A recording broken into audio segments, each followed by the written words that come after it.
I'm Jennie James from Q1019, and with me, the CEO of the Playhouse San Antonio, George Green.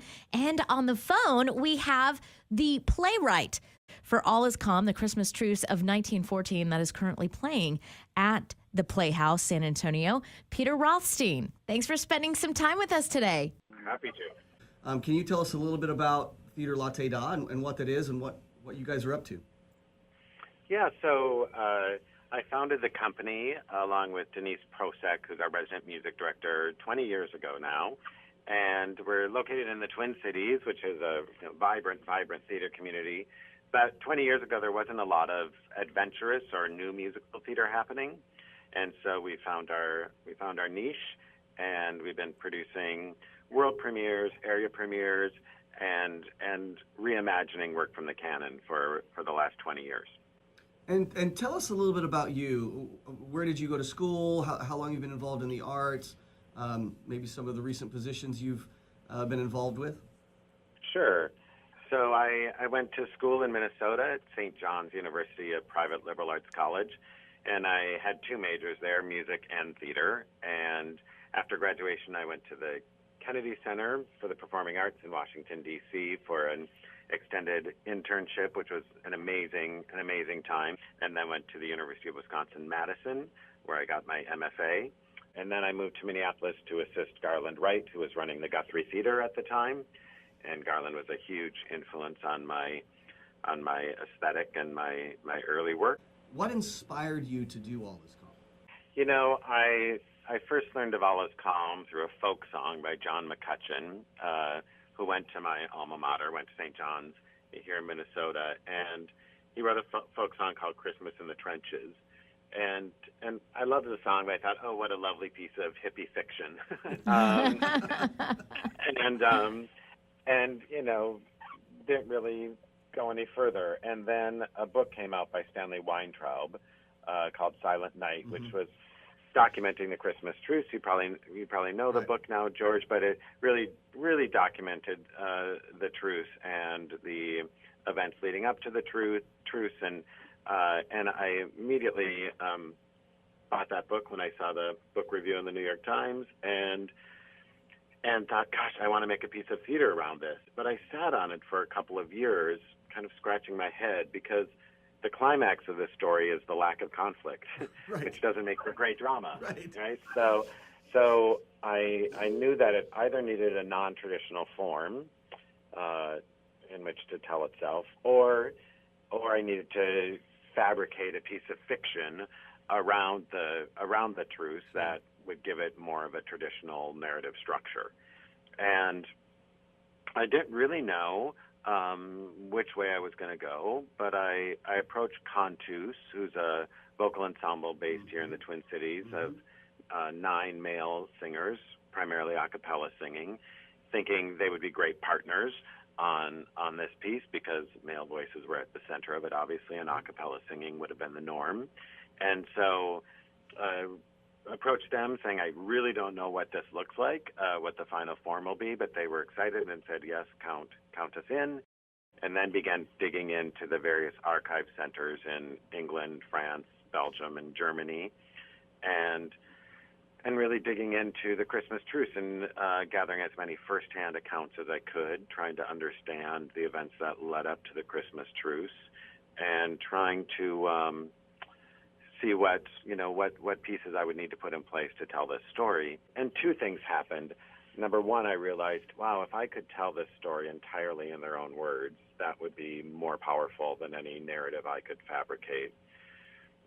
Partly because for decades, people didn't believe the Christmas Truce actually happened, and the military powers at the time did everything they could to squash news of the truce reaching the home front.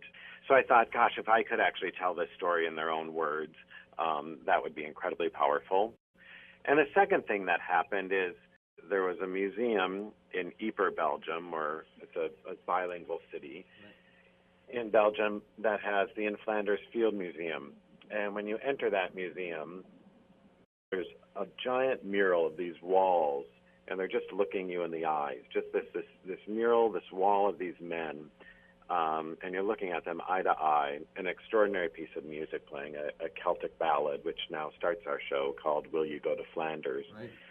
And after spending a couple weeks in the Archives Center, at the In Flanders Field Museum, I finally asked the curator, I said, are you an anti-war museum? and he said, we would never label it as such, but our goal is to put a human face on war. Beautiful. Yeah. And I thought, that's what my show needs to do. Peter, this is Jennie James, and I have to wonder, I mean, you did so much research on this, but what was the most challenging part of writing and doing this show for you? Once I got past that it needed to be a traditional narrative with kind of a traditional climax and that we would track traditional characters, those were really the roadblocks early in the process. But once I got past that and found a form, and there wasn't really another form that I knew of that looked like this. And certainly the work Tectonic Theater Project was doing with Gross Indecency, The Trials of Oscar Wilde, or Laramie Project, or some of the work by the Civilians, another New York-based company that does interview-based work. Those companies have had an impact on my aesthetic, and so I guess those were models in a way.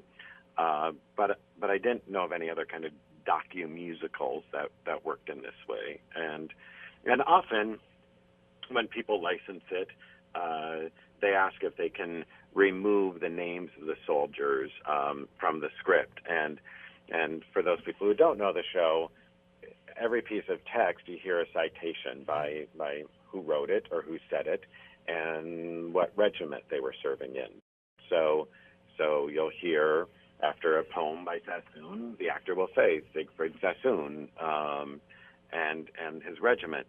And sometimes directors will feel like, wow, it kind of interrupts the action, or what play do people actually cite? Who says it? But to me, it's actually a huge part of the event is that these men who were, most of them, their names never landed in our history books. Most of them don't have, an exhibit bearing their name in our military museums. That it was my small attempt to have these men who did something more heroic than I can ever really fathom their place in history, and the piece becomes in some ways a memorial service, or a local critic here who's been a big fan of the show says for him it feels like a religious service as much as it does play. And I think that mantra of names you hear throughout is part of how we document history and tragedies right now, right? We do that at the 9/11 memorial. Reading the list of names has become part of a way humanity chooses to remember each other. And so I wanted that to be part of the play. So once I actually found the form, it was quite easy to write. Peter, we actually make a point prior to the curtain opening to make sure our audience has a strong awareness that these are real human beings and these names that you hear are real. And I agree with you completely that makes such a stronger impact on this production. It really humanizes it. When this show ends, and throughout the entire show, we don't get applause. The show moves along quite well. You've blended the things together so the transitions are very fluid, and it's brilliant. And there's moments that they breathe, moments they lean forward, moments they sit back, moments that they cry, moments that they smile. And then as soon as that final light collapses on the show, people rise to their seats immediately. And I got to say thank you again for allowing us just the privilege to do the show. I don't know how many licenses you allow currently, but we're honored to be one of them, and we hope to continue to spread this message and keep it sincere to your writing, because it is brilliant, and we certainly feel responsible for it. And we thank you for spending time with us today. And it's a beautiful piece of theater. You're a wonderful human being, and we're very grateful for what you're doing in our world. Well, thank you, George. Thanks for taking such care of it. You can currently see All Is Calm, the Christmas Truce of 1914 at the Playhouse San Antonio, Fridays through Sundays through Christmas Eve.